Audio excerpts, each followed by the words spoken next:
Greetings freaks and folks, this is Vlad the Lad. Welcome back to another reaction video. Yes, you heard that right, it's actually reaction time again because Riot is just putting out another expansion named Domination, I think, and it's the second part of the Awakened expansion. So we have those Fyrkin dudes, like Kayn is as well, and the next one is Varus. I was actually playing that dude in League of Legends when I was playing back then.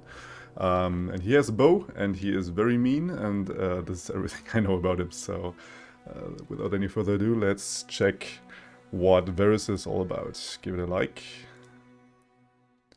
and we give it a shot. The arrow of retribution will find its mark. Okay, what do we have here? A 4-3, so he's a Runeterrian champion, like I would have thought, because Kayn is as well, right? And he, not a Fyrkin, is a Darkin. Sorry for that. So he's a 4-drop and a 3-4 at that. And it says first quick attack and then origin. The arrow of retribution is his. You may put any cultist cards into your deck during deck building. Well, that means it's together with Kayn, right? Who's also building with cultist cards. Once you have played 3+ cultist spells, draw a Varus. So it has very similar effect like the Kayn, like you draw him when you have played enough cultists, but instead of playing cultist cards in general, you only play spells to draw him. And you auto-equip the Darkened Bow, which is this one right here, and level up you have targeted 8+ allies. Well, isn't that like Ezreal Alarm? Because you need to target 7+ times to level up Ezreal, so sort of pre-built Varus Ezreal at that point, I think. And his weapon is the Darkened Bow equipment. When you play a spell or equip an ally, give me +1 attack, maximum 5, until the next time my Varus strikes. So you're kind of loading the bow. I think this is how the Varus is also functioning in League of Legends, that he is like loading the bow and the next hit will actually hit for even more. So I think this is very well done here. So once you strike, you will lose the attack buff to 0 again, I think. And once you equip or you play spells, you boost him. So this is very interesting because this Darkened Bow, actually, whether it's on Varus or anything else, you can, during attacking, you can then pump the attack up by any spell, really. This is, yeah, something to consider here. It's a little loud. What I could learn from studying such a weapon. You will know our power. Be patient. Alright. Oh, it's actually, the only way, isn't it? I think it's actually targeting your own units, right? Not the enemy. Maybe I was wrong with it. Ezreal there. Our revenge comes first, then your petty war. So I think it's more like building up a turret then, because you target your own units then with it. Okay, so no self-healing like Kayn would. Both day and night. But you want to use the gems. Yeah, I like gems are perfect, right? You just level up. Oh, that was great. Alright, and we have Varus now, a 4-5 with quick attack this time around.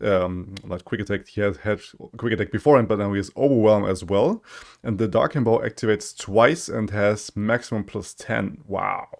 So this means for every spell and every equipment you do, you give him +2 attack onto the bow. So you still have to activate 5 times to get the maximum, but the maximum now is 10 instead of 5. Well, with Overwhelm, that's pretty nutty. We deliver their end. Yeah. You're about to be. I am free. I am ascended.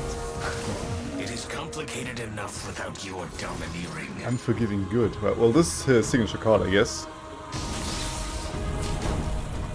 Oh, it's with freezing. What? We have to see that in a second here. What he is about. He's freezing as well. There might come up multiple things to build him with. Okay, maybe this was the signature card. We'll look at all of the other cards in a second here. Like this one as well. But you double up on it. Wow, what? Stacking up these stats there. One step closer to retribution. Alright. There we go.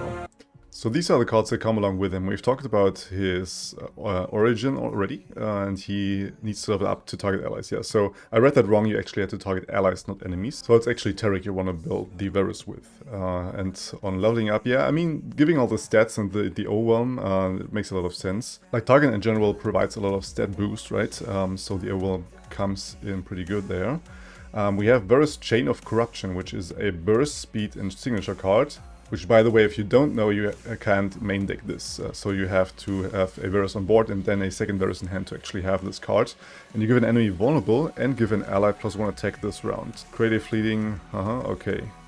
So it's one of these chain cards that we have. We have seen this with Vi, where you can pump up +2 attack and you get a second fleeting copy of it in hand. I don't know if you can do this multiple times though, like if you have a forever chain until your mana is depleted. But basically it's a mixture between that and also the signature card from Renekton, right? Where you give vulnerable to something and +2 attack to an ally, and here you give only +1 attack, but you get more of these Chain of Corruption there. So once you pair this up with Targon, this is great.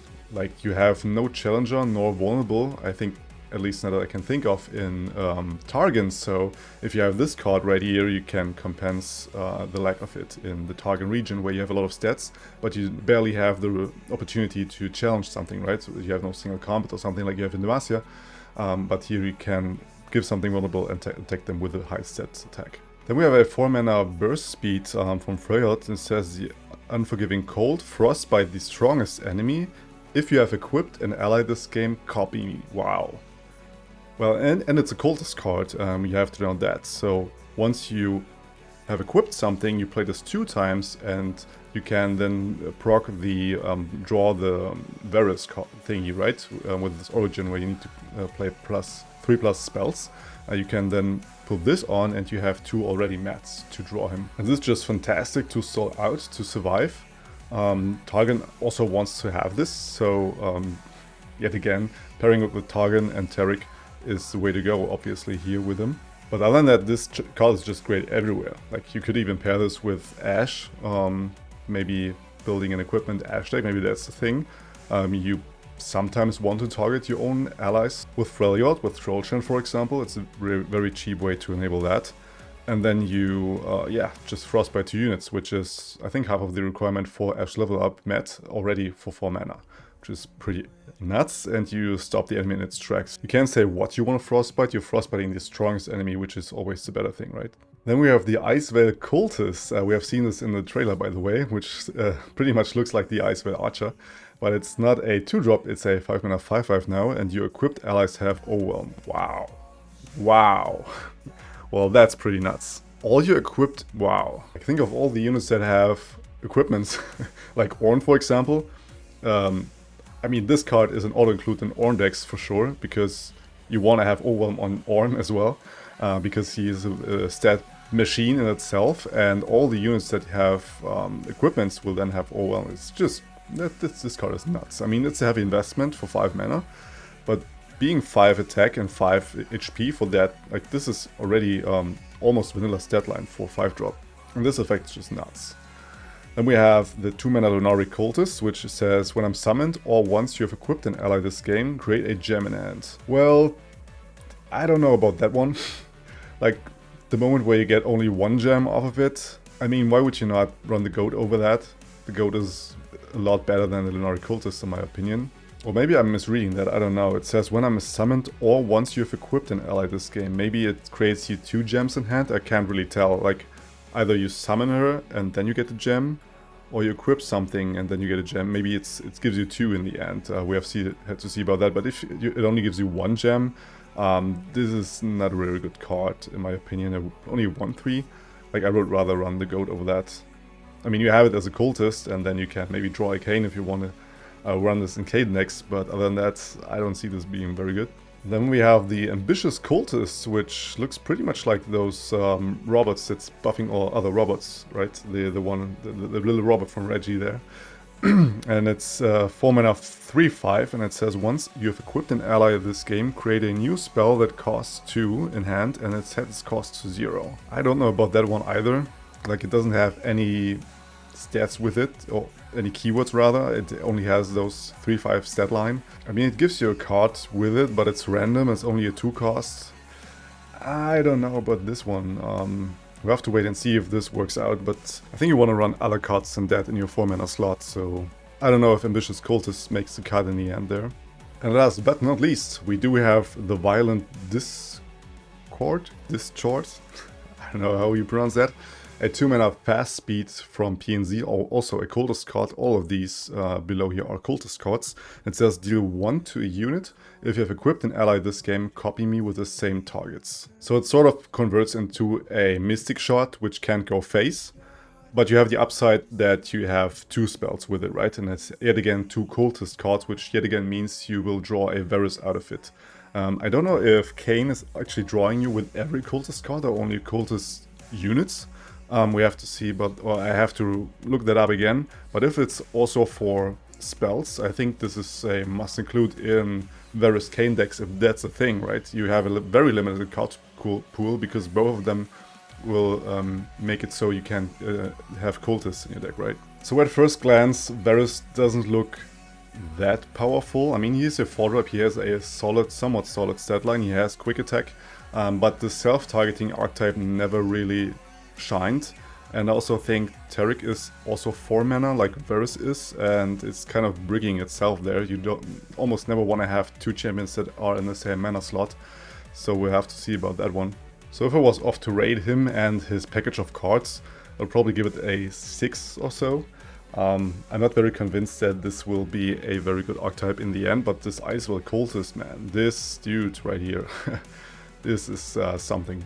Also the Unforgiving Cold is pretty good, but other than that, his package is a little weak. I will try to build him nonetheless, and this is where I'm ending. So if you want to see me building with that, you can always subscribe up here, and also for more reactions, because there are at least 2 more champions to come. I think for the other 2 smaller expansion pots they had 3 champions each, so like I said, subscribe up here, and on this side is another really spicy video for you, so go for the next. Until next time, you stay legendary.